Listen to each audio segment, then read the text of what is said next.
गंगा जन्म की कथा। ऋषि विश्वामित्र ने कहा कि बस्त राम तुम्हारी ही अयोध्यापुरी में सगर नाम के एक राजा थे। वे पुत्रहीन थे। सगर की पटरानी का नाम कोशनी था, जो कि विदर्भ प्रांत के राजा की पुत्री थी।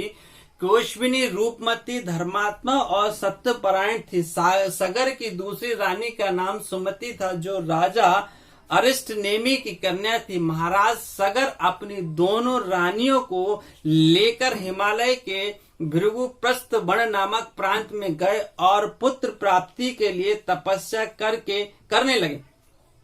उनकी तपस्या से महर्षि भृगु प्रसन्न हुए और उन्होंने वर दिया कि तुम्हें अनेक पुत्रों की प्राप्ति होगी। दोनों रानियों में से एक का केवल एक ही पुत्र होगा, जो कि वंश को बढ़ाएगा, और दूसरी 60,000 पुत्र होंगे। कौन सी रानी कितने पुत्र चाहती है, इसका निर्णय वे स्वयं आपस में मिलकर कर लें। कोशनी ने वंश को बढ़ाने वाले एक पुत्र की कामना की और गरुण की भगिनी सुमिति ने 60,000 बलवान पुत्रों की।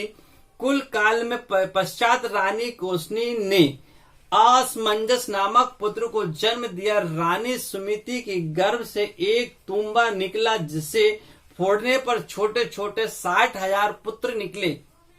उन सब का पालन पोषण घी की घड़ों में रखकर किया गया। काल चक्र व्यतीत होते गया और सभी राजकुमार युवा हो गए। सगर का ज्येष्ठ पुत्र असमंज बड़ा दुराचारी था और उसे नगर के बालकों और सरयू नदी में फेंककर उन्हें डूबते हुए देखने में बड़ा आनंद आता था। इस दुराचारी पुत्र से दुखी होकर सगर ने उसे अपने राज्य से निर्वासित कर दिया। असमंजस की अंशुमान नाम का एक पुत्र था। अंशुमान अत्यंत सदाचारी और पराक्रमी था। एक दिन राजा सगर के मन में अश्वमेध यज्ञ करवाने का विचार आया। शीघ्र ही उन्होंने अपने इस विचार को कार्य रूप में परिणित कर दिया। राम ने ऋषि विश्वामित्र से कहा, गुरुदेव, मेरी रुचि अपने पूर्वज सगर की यज्ञ गाथा को विस्तार पूर्वक सुनने में है। अतः कृपा करके इस वृत्तांत को पूरा सुनाइए। राम के इस प्रकार की जिज्ञासा व्यक्त करने पर ऋषि विश्वामित्र प्रसन्न होकर कहने लगे, राजा सगर ने हिमालय एवं विंध्याचल के बीच की हरितिमायुक्त भूमि पर एक विशाल यज्ञ मंडप का निर्माण करवाया। फिर अश्वमेध यज्ञ के लिए श्याम कर्ण घोड़ा छोड़कर उसकी रक्षा के लिए पराक्रमी अंशुमान को सेना के साथ उसके पीछे पीछे भेज दिया। यज्ञ की संभावित सफलता के परिणाम की आशंका से भयभीत होकर इंद्र ने एक राक्षस का रूप धारण किया और इस घोड़े को चुरा लिया। घोड़े की चोरी की सूचना पाकर सगर ने अपने 60,000 पुत्रों को आज्ञा दी कि घोड़ा चुराने वाले को पकड़कर या मारकर घोड़ा वापस लाओ।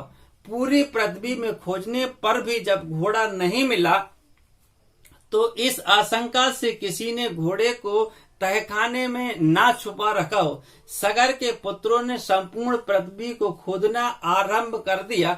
उनके इस कार्य से असंख्य भूमि तल निवासी प्राणी मारे गए। खोदते खोदते वे पाताल तक पहुंचे।